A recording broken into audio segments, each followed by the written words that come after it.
embedded in the Champions League history. Like literally last season we're talking about how Rafinha has broken Cristiano's record, 17 goals record. I mean, dude, are you serious? Like Rafinha played like 4-5 more games than Cristiano. Like the UCL format itself is quite different. I mean, how can you compare apples and oranges? But when we talk about the Champions League history, and when we specifically talk about Cristiano Ronaldo, the highest goal scorer in the history of Champions League. But if we rewind the clock, things weren't smooth as they seem. You know, we talk about how Ronaldo is the GOAT of UCL. But did you know that in his first 26 Champions League matches, Cristiano Ronaldo had scored 0 goals. He went on to play 26 Champions League matches without scoring any goal. 0. Not unlucky, not robbed, but just unemployed in front of goal. So before the Champions League, Cristiano Ronaldo was just a kid in Lisbon. Skinny, fast, flashy, built for skills, not scorelines. All those flamboyant stuff that he used to do, you know, we saw a lot of flashy moments. He had no exposure to UCL football yet in Sporting Lisbon, but the world knew that something big was coming, because this is here where his raw winger identity was formed in Sporting Lisbon. You know, this version of Ronaldo, he isn't compatible with Champions League. He wasn't, and this came to light in the year of 2003 to 2006. In the year of 2003, we saw how Cristiano Ronaldo moved to Manchester United. Before that, Sir Alex Ferguson had noticed that a youngster from Sporting Lisbon is cracking nutshells. How Manchester United versus Sporting Lisbon turned out to be in that match, Cristiano fucking dominated, taking on duels on the touchline and fearless aggression, as we say, you know, taking on defenders, being a nightmare for fullbacks. And this was pretty much what caused Sir Alex Ferguson to sign him. The first UCL nightmare, 2003 to 2006. This was the first time where Cristiano was facing a league at the level of Champions League. So August 2003, we see Cristiano Ronaldo, you know, in that bright red cloth, and we see how he entered onto the pitch. We saw his confidence, and he wasn't just another kid. Sir Alex Ferguson noticed the potential in him. He started playing him. In September 2003, he plays his first ever Champions League match. But here in United, his job wasn't being a goal scorer. It was a winger, a raw fucking winger.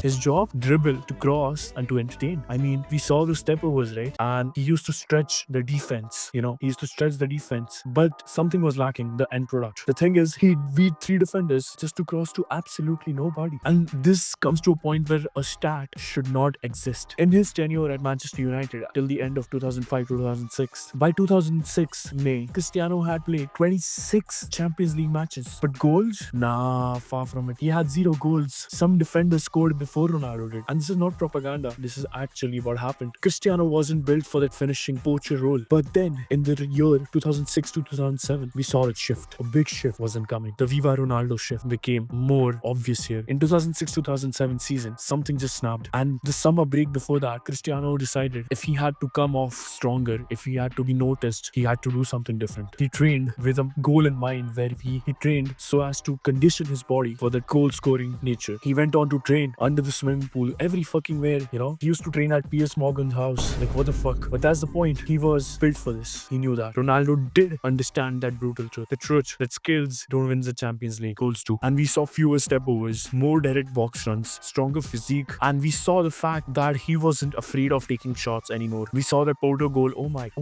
fucking god, donuts, man. Now Ronaldo. Long way out. What a goal!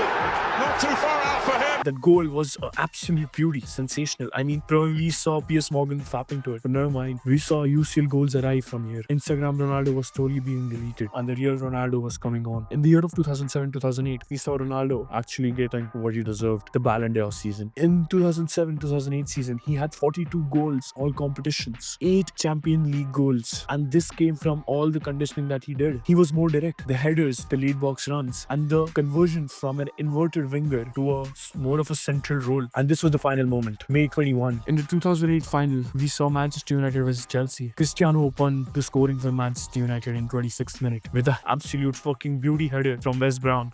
United then goes on to win 6-5 on penalties. And this was the birth of the striker Ronaldo. From 0 goals in 29 games to champions of Europe. And the absolute gigantic move from Manchester United to Madrid came.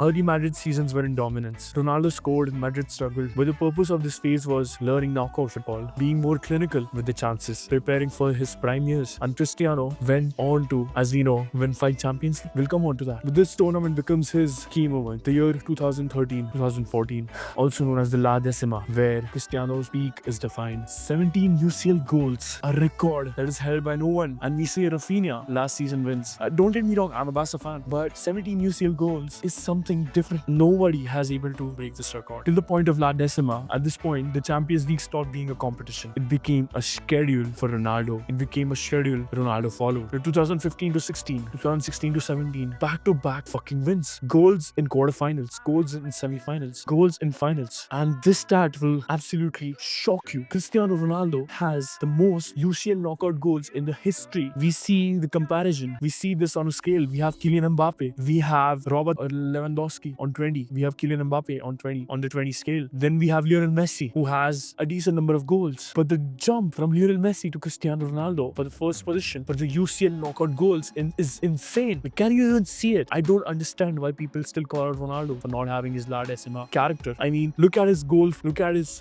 fucking season, guys. The difference is huge. 60 plus knockout goals. Can you imagine? Can you fucking imagine? And there's the point. While others studied tactics, Ronaldo studied moments. The moments that he had won. The run with Madrid was classic. The 2017-2018 was a final statement where he was competing and he had 5 Ballon d'Ors. Now he wanted to make 5 UCL. The key moment. The point here is the bicycle was Juventus, and we all saw that in the Liverpool final, how insane his performance was. I mean, even though Gareth Bale scored that bicycle kick. I mean, Madrid was on a streak of scoring bicycles that season. But now the numbers were ridiculous. Most goals, most knockouts, most big nights. And the thing is, after La Decima, in the year 2013 or 40, after La Decima, Cristiano Ronaldo had injured his knee, but he didn't stop there. He shifted his role so as to fit his body's demands and still score goals. And when we talk about the modern UCL, today's Champions League is faster, more system-driven, and more tactical. We see Haaland, the system monster, running like a fucking titan. We see Mbappe, the scariest turtle in the world, the transition king. And then we see Vinicius, who's doing minus 10x. But the thing is, Ronaldo didn't need a system. He